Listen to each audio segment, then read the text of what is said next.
사랑하는 성도 여러분, 지난 한 주간 어떠셨습니까? 지난 한 주간 어떠셨습니까?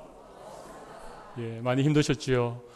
예, 아마 여러분의 인생에 만만치 않은 그런 일들이 많이 있었을 것입니다. 아마 제가 지난주에 즉각적인 순종과 예외 없는 순종에 대해서 말씀을 드렸는데, 그냥 바람 따라 물 따라 흘러가는 대로 인생을 살았던 분들은 여러 주가 별로 차이가 없는, 그 앞주나 또 그 전주나 지난주나 별 차이가 없다라고 여겼었는지 모르겠지만, 그래도 하나님의 말씀을 순종하기 위해서, 즉각적으로 순종하기 위해서, 또 무조건적으로 순종하기 위해서 지난 한 주간 애를 쓰신 분들이라면 아마 만만치 않은 한 주간을 보냈으리라고 저는 생각합니다. 순종이 생각보다 쉽지 않습니다. 그러나 또 어떤 면에서 지난 주간 말씀 듣고 이번 한 주간 내가 정말 하나님 말씀에 순종해야 되겠다, 즉각적으로 순종해야 되겠다, 핑계 없이 미루지 않고 순종해야 되겠다, 그런 마음으로 한 주간을 사신 여러분들 가운데 제가 일일이 다 확인해 보지는 못하였지만 적어도 제 마음에 분명한 확신이 하나 있는 것은, 그렇게 순종하신 분들은 하나님의 놀라운 은혜를 경험하셨으리라고 믿습니다. 예. 오늘 우리가 하나님 앞에 예배할 때에 하나님의 말씀을 순종함으로 경험한 승리의 전리품을 하나님 앞에 올려드릴 수 있는 그런 귀한 예배가 되기를 바랍니다. 여러분, 이스라엘은 이미 준비가 다 되었습니다. 예. 다 준비가 되었습니다. 예. 사흘 안에 양식을 준비하고 이제 요단을 건널 채비를 하는 중입니다. 가장 어려웠던 요단 이편에 이미 땅을 분배받았던 르우벤, 갓, 므낫세, 그 세 지파도 여호수아의 말씀에 순종하였습니다. 우리가 앞장서겠습니다. 우리가 먼저 가서 형제들보다 앞서서 전쟁에 최선봉에 서겠습니다. 당신은 걱정하지 마십시오. 우리가 모세에게 순종한 것처럼 여호수아 당신에게 순종하겠습니다.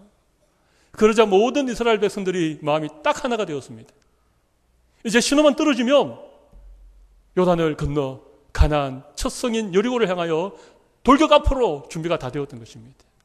그런데 여러분, 오늘 우리가 읽은 2장 1절 말씀을 보면 약간은 이해가 안 되는 듯한 말씀이 나옵니다. 2장 1절 다시 한번 볼까요? 눈의 아들 여호수아가 시댐에서 두 사람을 정탐꾼으로 보내며 이르되 그 땅과 여리고를 엿보라 하매. 여러분, 이거 어디서 본 듯한 장면 아닙니까? 지금 이때로부터 한 38년 전 가데스 바네아라고 하는 곳에서 민수기 13장에 보면 모세가 12명의 정탐꾼을 보냈던 그런 사실이 좀 오버랩 되지 않습니까? 떠오르지 않습니까? 그렇게 정탐꾼을 보내어서 결과가 어땠습니까? 12명 가운데 10명은 그 땅을 악평했습니다. 그리고 백성들에게 원망과 불평을 쏟아내었습니다. 그러자 백성들이 울며 불며 하나님을 원망하고, 왜 우리를 애굽에 죽도록 내버려 두지, 여기까지 데려와서 광야에서 우리를 죽이느냐, 그렇게 불신에 찬 보고를 했던 그 12정탐꾼의 보고를 여러분 기억하십니까? 근데 왜 여호수아가 이미 준비가 다 끝난 이 이스라엘 백성들 앞서 2명의 정탐꾼을 보내는 것일까요? 그러나 오늘 잘 보시면 약간의 차이가 있습니다. 그때는 12명이었습니다. 12명 중에 딱 2명만, 여호수아와 갈렙 2명만 믿음의 보고를 했습니다. 그 땅은 하나님 우리에게 주신 것입니다. 그들은 우리의 밥입니다. 올라갑시다. 취합시다. 딱 2사람이었습니다. 그런데 오늘 12명이 아니고 2사람입니다. 왜 2사람이겠습니까? 왜 2사람만 보내었겠습니까? 아마 이 2사람은 이스라엘 백성들 가운데 가장 믿음이 좋은 사람이었던 것 같습니다. 가장 긍정적이고 가장 확실히 믿을 만한 2사람을 뽑아서 지금 여리고성을 정탐하기 위하여 보내었습니다. 그리고 오늘 1절을 다시 보면 그 땅과 여리고를 엿보라, 그 명령을 주셨죠. 그 땅과 여리고를 엿보라.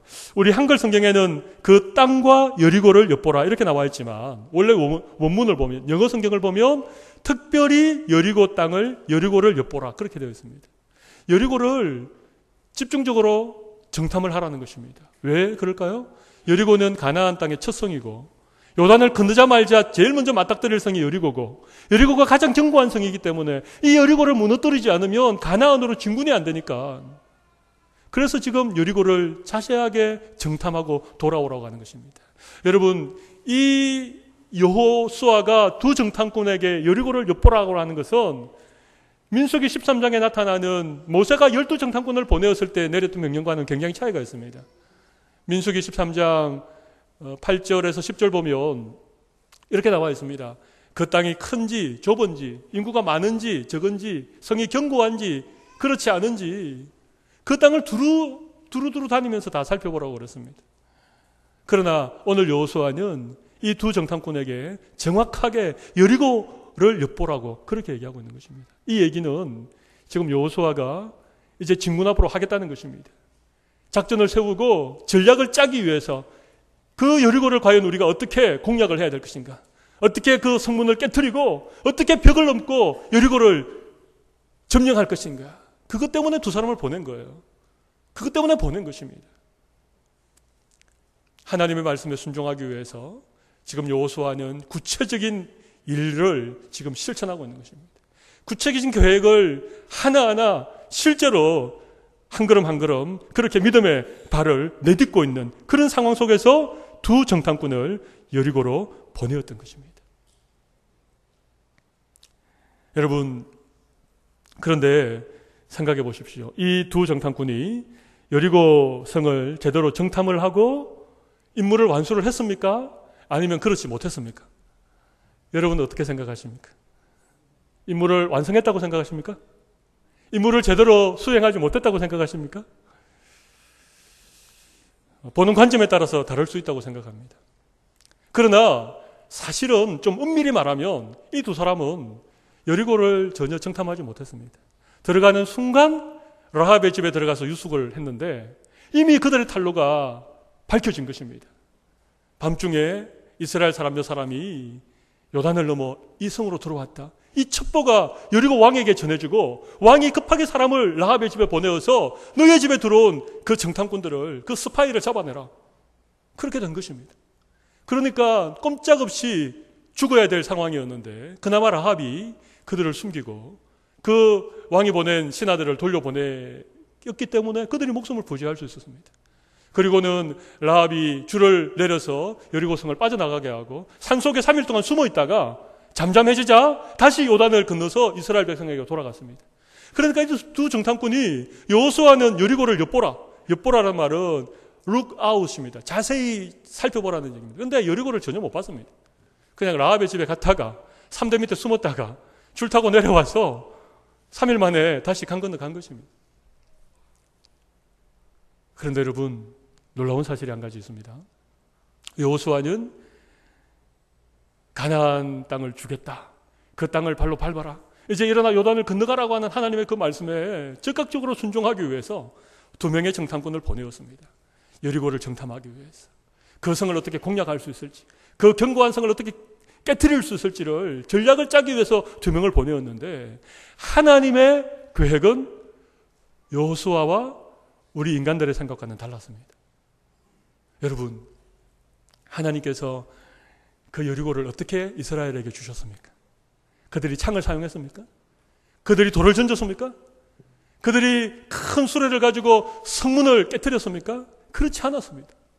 그냥 그 성을 돌았습니다. 아무 말 없이 하루에 한 바퀴씩, 마지막 날에는 7바퀴를 돌았습니다. 그러자 정말 거짓말처럼 여리고가 무너져 내린 것입니다. 거기에 전략이 필요했습니까? 그런데도 왜 하나님께서 2명의 정탐꾼을 여리고로 보내는 것을 허락을 하셨겠습니까? 여호수아야 보낼 필요 없다. 내가 다 알아서 할게. 그 2사람 안 보내도 괜찮다. 그렇게 하지 않고 왜 하나님께서 2명의 정탐꾼을 보내도록 하셨겠습니까? 이유가 뭐겠습니까? 여러분, 여기 아주 중요한 하나님의 뜻이 숨어 있습니다. 여러분, 그 여리고라고 하는 성에 그 수많은 가나안의 이방 신들을 숨기는 그 수많은 여리고 백성들 가운데 딱 한 사람. 누구죠? 그렇습니다. 직업은 기생이요, 이름은 라합이라고 하는 이 여인이 살고 있었기 때문에 그렇습니다. 여러분, 이 여인은 일찍이 이스라엘에 대한 소문을 들었습니다. 그들이 어떻게 홍해를 건너왔는지, 그들이 어떻게 아모리의 두 왕 시온과 옥을 전멸시켰는지, 그 자자한 이스라엘 백성들의 소문을 익히 들었습니다. 그런데 여러분, 그 얘기를 라합만 들었겠습니까? 우리 오늘 본문을 다시 한번 보시죠. 여러분들이 몇 절을 보시는가 하면 9절을 한번 보십시오. 지금 라합이 지붕에 숨어있던 두 정탐꾼에게 사는 얘기입니다. 말하되 여호와께서 이 땅을 너희에게 주신 줄을 누가 압니까? 내가 아노라. 내가는 누구죠? 라합이죠? 라합이 내가 안다는 것입니다. 그 다음 말씀 보십시오. 우리가 내가 안다라고 말하고 나서 주어가 바뀌죠? 우리가 너희를 심히 두려워하고. 여러분, 여기에 우리는 누구겠습니까? 바로 그 다음에 나옵니다. 이 땅 주민들이 다 너희 앞에서 간담이 녹는다는 것입니다. 무슨 말인지 이해가 잘 안 되시죠? 제가 좀 설명을 드려볼까요? 여러분, 여호와께서 이 땅을 너희에게 주신 줄을 아는 사람은 나밖에 없다는 것입니다. 내가 알고 나머지 이 땅의 많은 거민들은 그냥 두려워할 뿐이라고 하는 것입니다. 이 땅을 하나님이 이스라엘에게 주신 것을 라합은 알았습니다. 그러나 백성들은 그걸 몰랐습니다. 그냥 두려워만 했습니다. 조금 더 읽어 내려가 보면, 이는 너희가 애굽에서 나올 때에 여호와께서 너희 앞에 홍해물을 마르게 하신 일과 너희가 요단 저쪽에 있는 아모리 사람의 두 왕 시온과 옥에게 행한 일 곧 그들을 전멸시킨 일을 우리가 들었습니다. 우리가 듣자마자 마음이 녹았고 너희로 말미암아 사람이 정신을 잃었나니 너희의 하나님 여호와는 상천하지의 하나님이시니라. 그렇게 얘기하고 있는 거예요. 그러니까 이미 하나님에 대한 얘기를 들었어요. 수많은 사람들이 들었습니다. 그런데 라합이 나타낸 반응과 나머지 여리고 백성들이 나타낸 반응이 다릅니다. 어떻게 다릅니까? 라합은 하나님을 믿었습니다. 그 땅을 하나님이 이스라엘에게 주셨다는 사실을 알고 믿었습니다. 그러나 나머지 여리고성의 사람들은 그냥 두려워만 했습니다. 소문만 들었습니다. 아, 하나님이 그렇다더라. 이스라엘 백성들이 그렇게 했다더라. 그런데 그 소문이 그냥 자기의 마음에 두려움을 줄 뿐이지 그것이 자기들과 아무런 상관이 없는 그냥 뜬 소문이고 바람에 스쳐 흘러가는 소문이고 그런 소문으로만 들었다는 것입니다. 여러분, 여기에 아주 중요한 차이가 있는 것입니다. 믿음은 들음에서 나고 들음은 하나님의 말씀으로 말미암느니라. 라합은 그 하나님에 관한 얘기를 들었을 때에, 이스라엘 백성들에게 행하신 하나님의 그 놀라운 일을 들었을 때에 그녀의 마음에는 하나님에 대한 믿음이 생긴 것입니다. 할렐루야. 여러분, 말씀 들을 때 여러분의 마음에 믿음이 생기시기를 바랍니다. 하나님 말씀 들을 때에 그 말씀을 내가 듣고 알고 믿고 결단하는 자리에 나아가시기를 바랍니다. 순종의 자리에 나아가셔야 됩니다. 그냥 두려워하는 것 정도로는 아무런 의미가 없습니다. 라합이라고 하는 이 여인이 그 하나님에 대한 얘기를 듣고 하나님을 두려워하고 하나님을 알고 하나님을 믿게 된 것입니다. 여러분, 하나님께서 그 가나안 땅을 전멸하실 때에, 그 여리고 성을 무너뜨리고 그 백성들을 전멸시키실 때에 그 가운데 하나님을 믿는 이 라합을 같이 죽게 만드시겠습니까? 하나님이 결코 그럴 수 없는 것입니다. 그래서 하나님은 두 정탐꾼을 어디로 보냈습니까? 바로 라합의 집에 보낸 것입니다. 그냥 라합의 집으로 직행했습니다. 그리고는 라합에게서 얘기를 듣고 필요한 정보를 얻고 그 다음에 라합과 신실한 언약을 맺고 그 집을 구원해 줄 것을 약속하고 돌아가게 되는 것입니다. 사랑하는 성도 여러분, 이 놀라운 하나님의 일하심을 눈여겨 보실 수 있기를 바랍니다. 하나님은 오늘도 한 사람, 예수 믿는 그 한 사람을 결단코 그냥 버려두지 않습니다. 세상이 망해갈 때에 그 무리들 속에 그냥 섞여서 망해가도록 하나님 버려두지 않습니다. 신실하게 믿는 그 한 사람이 있다면 하나님이 어떤 방법을 써서라도 어떻게 사람을 보내어서라도 우리가 생각하지 못하는 신비로운 방법으로 하나님께서 그 한 사람을 구원해 주시는 신실하신 하나님이십니다. 할렐루야. 여러분, 우리 지난 주일 오후에 선교학교 첫 시간 교회사 교수님이신 이상규 교수님이 오셔서 진행을 하셨습니다. 오후 예배도 참석하면 참 귀한 은혜가 있는데 아마 이 자리에는 오후 예배 참석 못하신 분들도 몇 분 계실 것입니다. 그때 우리가 무엇을 배웠습니까? 어떻게 이 조선 땅에 복음이 전해졌는지, 어떻게 이 미개하고 어둡고 아무런 소망이 없는 이 땅에 선교사들이 죽음을 무릅쓰고 몇 개월이 걸려서 몇 년이 걸려서 이 땅을 찾아오게 되었는지 그런 얘기 듣지 않았습니까? 특별히 부산 땅에 데이비슨이라고 하는 선교사가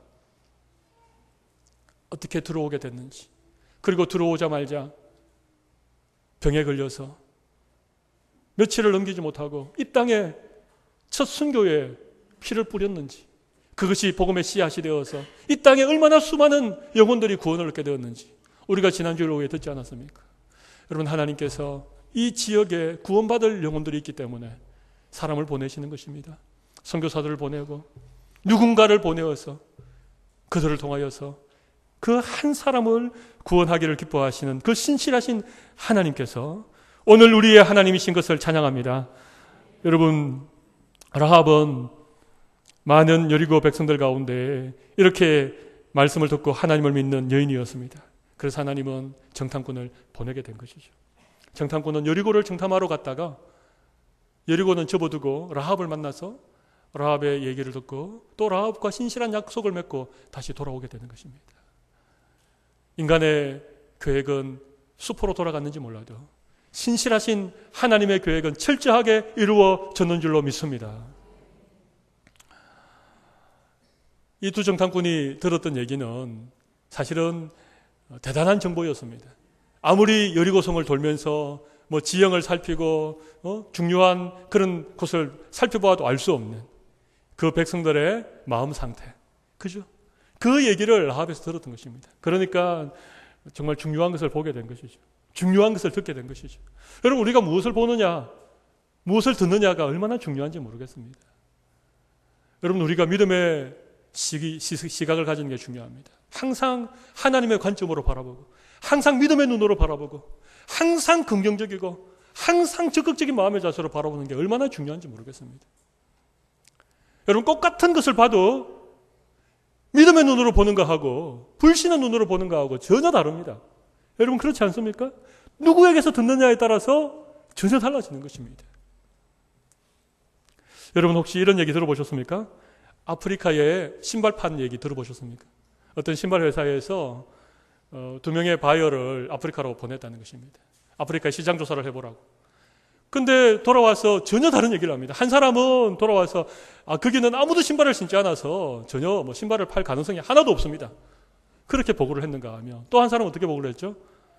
그 아프리카에는 아무도 신을 안 신고 있어서 신을 무한대로 팔 수 있습니다. 똑같은 것을 보았지만 어떤 시각으로 보는가에 따라서 전혀 다른 결과가 나타나는 것입니다. 여러분들도 믿음으로 바라보실 수 있는 은혜를 주실 줄로 믿습니다. 여러분이 라합을 생각해 보십시오. 라합에 대한 얘기는 제가 다음에 기회에 있으면 좀 더 하고, 또 라합에 대해서는 제가 언제 한번 주일 오후에 말씀을 드렸기 때문에 오늘은 조금 다른 각도에서 좀 말씀을 드리겠습니다. 그러나 우리가 라합을 통해서 꼭 한 가지 기억해야 될 것이 있습니다. 그게 뭔가 하면, 많은 사람이 들었는데 그 들은 말씀을 믿음으로, 또 그 믿음을 결단으로 그렇게 옮겨간 사람은 라합밖에 없었다는 것입니다. 여러분, 라합이 그 강 건너편 이스라엘에서 온 주 정탐꾼을 숨겨주는 게 쉬웠겠습니까? 그것은 모험이었습니다. 그것은 어쩌면 자기의 생명을 담보로 하고 도전한 그런 놀라운 결단이었습니다. 발각이라도 되면 어떻게 하겠습니까?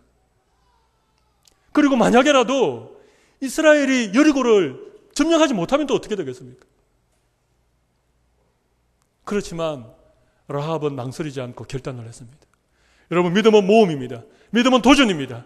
우리가 믿는다면, 하나님이 신실하시고 살아계시며 우리와 함께 하심을 믿는다면, 그 하나님의 말씀을 붙들고 우리가 믿음으로 결단하여 한 걸음 내디딜 때에 하나님께서 놀라운 일을 펼쳐가시는 것입니다.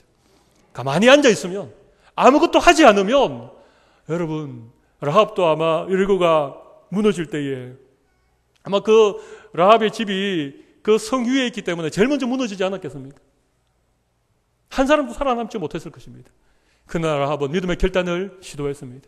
믿음의 모험을 감행했습니다. 이 라합을 통해서 하나님께서 이루어가시는 놀라운 일들을 우리가 잘 기억하지 않습니까? 붉은 줄을 달아내리고 여리고가 멸망할 때에 라합의 가정은 구원을 받았습니다. 그리고 이 라합의 가문에서 예수 그리스도의 계보가 이어지는 그 놀라운 사실을 우리는 마태복음 1장을 통하여 확인할 수 있는 것입니다. 사랑하는 성도 여러분, 우리가 믿는 하나님은 살아계신 하나님이시고, 우리가 믿는 하나님은 불가능을 가능케 하시는 하나님이시고, 우리가 하나님을 믿기 때문에 우리가 믿음으로 결단하고 우리의 인생의 모험을 감행하면 하나님께서 그 걸음을 축복해 주실 줄 믿습니다. 신발 얘기를 좀 더 하겠습니다. 1964년도에 미국에 있는 유대계 두 청년이 공장을 하나 차렸는데, 신발 공장을 차렸습니다. 각각 500불씩 투자해가지고. 그런데 두 사람이 뭐 1년 동안 열심히 했는데, 그 다음 해에 그 잔손이라고 하는 아주 유능한 청년이 한 명 가세를 하면서, 이 존슨이 회사 이름을 하나, 브랜드를 하나 만들었는데, 그 브랜드가 이게 지금 이 자리에서 제가 얘기해도 될지 모르겠, 이렇게 생긴, 말씀하시면 안 되는데. 예. 아무튼 뭐 지금 전 세계에서 가장 유명한 스포츠 브랜드 아닙니까? 그걸 개발을 했습니다. 그리고 71년도에 처음으로 자기 회사 로고를 달고 제품을 출시를 했는데, 그때 이 한국에 있는 사람들이 손기술이 좋고 성실하다는 것을 알게 되고 한국에 하청을 주게 된 것입니다. 특별히 부산 공장에 1971년도부터. 여러분, 그래서 부산에 신발 공장이 많이 생겨나게 된 것입니다. 그래서 한 20년 동안 굉장히 호황을 누렸습니다. 부산이 이곳저곳에 신발 공장이 얼마나 많은지 모르겠습니다. 그리고 그 회사가 날개 돋친 듯 신발이 팔려가니까 덩달아 이 부산 지방에 있는 신발 공장도 늘어나게 된 것입니다. 그런데 1988년 올림픽 그 해를 기점으로 민주화가 진행되어지고, 또 사람들이 이제 막 이 어떤 노사를 만들어서 임금을 두고 그런 노동쟁의를 하니까 임금이 막 올라가 버린 거예요. 그래서 결국은 그 회사가 빨리 판단을 하고 인도네시아로 모든 하청 회사를 옮겨버린 거예요. 88년 이후에 그렇게 돌아가던 기계들은 전부 다 올스톱이 되어졌고, 많은 사람들이 그냥 일자리를 잃어버리게 된 거예요. 근데 여기서 기억해야 될 것 한 가지 있습니다. 80년대 초반에 아주 유명한 목사님이 부산에 집회를 오셔가지고 신발 공장 사장님이신 그 장로님에게 제안을 했대요. 장로님, 지금은 호황을 누리지만 앞으로 어떻게 될지 모릅니다. 임금이 올라가게 되고 어려움이 있을 수 있습니다. 그래서 장로님이 중심이 되어서 한 100개 정도의 공장의 사장님들과 이렇게 연합을 해서 돈을 출자를 하십시오. 한 1억씩 출자를 해가지고 한 100억 정도 만들면 정부에서도 분명히 지원을 할 겁니다. 그러면 좋은 회사를 하나 만드십시오. 하청만 하지 말고 좋은 브랜드를 만들고 좋은 회사를 하나 세우십시오. 그렇게 충고를 했대요. 근데 이 장로님이셨던 사장님이 그 얘기를 전혀 듣지 않았다면, 왜? 지금 너무 잘 되고 있으니까. 뭐 그때 한참이지, 70년, 80년 초반에 최고였지 않습니까? 그때는 이 범천동 골짜기에 사람들이 쏟아져 내려오고 쏟아져 올라가지 않았습니까? 그냥 어깨가 부딪힐 정도로 사람들이 많았습니다. 근데 장로님이 너무 그때 잘 되고 있으니까 이 목사님의 얘기를 그냥 귀퉁으로 듣고 흘려버린 거예요. 정말 그로부터 몇 년이 지나지 않아서 임금이 올라가고 뭐 이러다니까 이 하청을 주던 것을 다 인도네시아로 옮겨버리고 부산에 있는 공장들이 다 그냥 사라져버리게 된 것입니다. 제가 그 얘기를 들으면서 정말 중요하군. 정말 중요하군. 여러분, 우리가 잘 되고 있다고, 지금 별 문제 없다고, 그냥 뭐 이렇게 살아도 괜찮다고 생각하면 여러분, 우리가 믿음으로 결단할 수 없습니다. 그러나 하나님께서 우리에게 말씀을 주시고 새로운 꿈을 주시고 우리에게 어떤 비전을 새롭게 주실 때에 여러분, 지금 있는 자리를 좀 박차고 일어나실 수 있는 여러분들이 되시기를 바랍니다. 새로운 믿음의 도전을 한번 감행해 보실 수 있는 여러분들이 되시기를 바랍니다. 라합은 그녀의 생명을 걸고 정탐꾼들을 숨겨주고